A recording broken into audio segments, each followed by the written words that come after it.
लेकिन उस एक क्षण के लिए आदमी कितनी ही ऊर्जा, कितनी ही शक्ति खोने को तैयार है। शक्ति खोने के कारण पछताता है बाद में कि शक्ति छीन हुई, शक्ति का अपव्यय हुआ, और उसे पता है कि शक्ति जितनी छीन होती मौत उतनी करीब आती। कुछ पशुओं में तो एक ही संभोग के बाद नर की मृत्यु हो जाती है।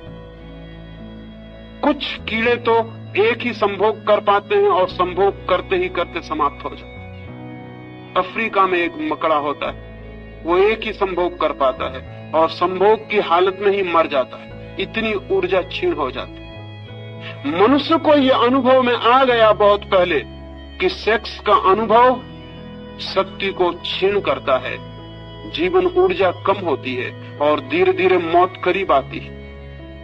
पछताता है आदमी, लेकिन इतना पछताने के बाद फिर पाता है कि कुछ घड़ियों के बाद फिर वही आतुरता है। निश्चित ही इस आतुरता में कुछ और अर्थ है जो समझ लेना जरूरी। सेक्स की आतुरता में कोई रिलीजियस अनुभव है, कोई आत्मिक अनुभव है। उस अनुभव को अगर हम देख पाएं तो हम सेक्स के ऊपर उठ सकते हैं। अगर उस अनुभव को हम न देख पाएं तो हम सेक्स में ही जिएंगे और मर जाएंगे। उस अनुभव को अगर हम देख पाएं, अंधेरी रात है और अंधेरी रात में बिजली चमकती, बिजली की चमक अगर हमें दिखाई पड़ जाए और बिजली को अगर हम समझ लें तो अंधेरी रात को हम मिटा भी सकते हैं। लेकिन अगर हम ये समझ लें कि अंधेरी रात के कारण बिजली चमकती है तो फिर हम अंधेरी रात को और घना करने की कोशिश करेंगे ताकि बिजली चमके। सेक्स की घटना में बिजली चमकती है, एक वो सेक्स से अतीत है, ट्रांसेंड करती है, पार से आती। उस पार के अनुभव को अगर हम पकड़ लें तो हम सेक्स के ऊपर उठ सकते हैं, अन्यथा नहीं। लेकिन जो लोग सेक्स के विरोध में खड़े हो जाते हैं वे अनुभव को समझ भी नहीं पाते कि वो अनुभव क्या है। वे कभी ये ठीक विश्लेषण भी नहीं कर पाते कि हमारी आतुरता किस चीज के लिए। मैं आपसे कहना चाहता हूं कि संभोग का इतना आकर्षण क्षणिक समाधि के लिए, और संभोग से आप उस दिन मुक्त होंगे जिस दिन आपको समाधि बिना संभोग के मिलना शुरू हो जाएगी।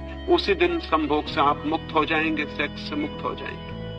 क्योंकि एक आदमी 1000 रुपए खोकर थोड़ा सा अनुभव पाता हो और कल हम उसे बता दें कि रुपए खोने की कोई जरूरत नहीं, इस अनुभव की तो खदानें भरी पड़ी हैं, तुम चलो इस रास्ते से और उस अनुभव को पालो, तो फिर वो 1000 रुपए खो के उस अनुभव को खरीदने बाजार में नहीं जाएगा। सेक्स जिस अनुभूति को लाता है, अगर वो अनुभूति किन्हीं और मार्गों से उपलब्ध हो सके तो आदमी का चित्त सेक्स की तरफ बढ़ना अपने आप बंद हो जाता है, उसका चित्त एक नई दिशा लेना शुरू कर देता है। इसलिए मैं कहता हूं, जगत में समाधि का पहला अनुभव मनुष्य को सेक्स के अनुभव से ही उपलब्ध हुआ है। लेकिन वो बहुत महंगा अनुभव है, वो अति महंगा अनुभव है। और दूसरे कारण है कि वो अनुभव कभी एक क्षण से ज्यादा गहरा नहीं हो सकता। एक क्षण को झलक मिलेगी और हम वापस अपनी जगह पर लौट आते। एक क्षण को किसी लोक में उठ जाते हैं, किसी गहराई पर, किसी पीक एक्सपीरियंस पर, किसी शिखर पर पहुंचना होता है और हम पहुंच भी नहीं पाते और वापस गिर जाते। जैसे समुद्र की एक लहर आकाश में उठती, उठ भी नहीं पाती, पहुंच भी नहीं पाती हवाओं में, सिर उठा भी नहीं पाती और गिरना शुरू हो जाता।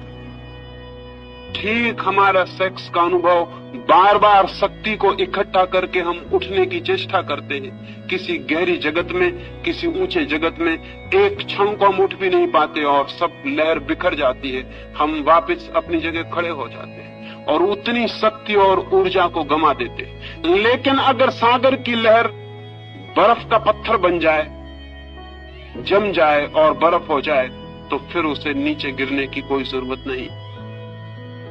आदमी का चित्त जब तक सेक्स की तरलता में बहता है तब तक वापस उठता है, गिरता है, उठता है, गिरता है, सारा जीवन यही करता है। और जिस अनुभव के लिए इतना तीव्र आकर्षण है, ईगोलेसनेस के लिए अहंकार शून्य हो जाए, मैं आत्मा को जान लूं, समय मिट जाए और मैं उसको जान लूं जो इटर्नल है, जो टाइमलेस है, उसको जान लूं जो समय के बाहर है, अनंत और अनादि है। उसे जानने की चेष्टा में सारा जगत सेक्स के केंद्र पर घूमता रहता है।